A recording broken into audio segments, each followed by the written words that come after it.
خوش اومد به یه ویدیوی جدید. امروز اومدیم با چالش انگور سمی ولی ما پسته دادیم.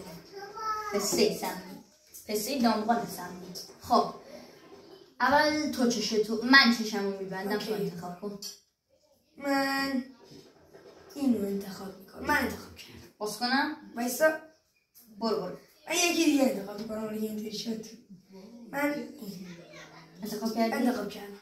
باز کنم؟ آره. به من؟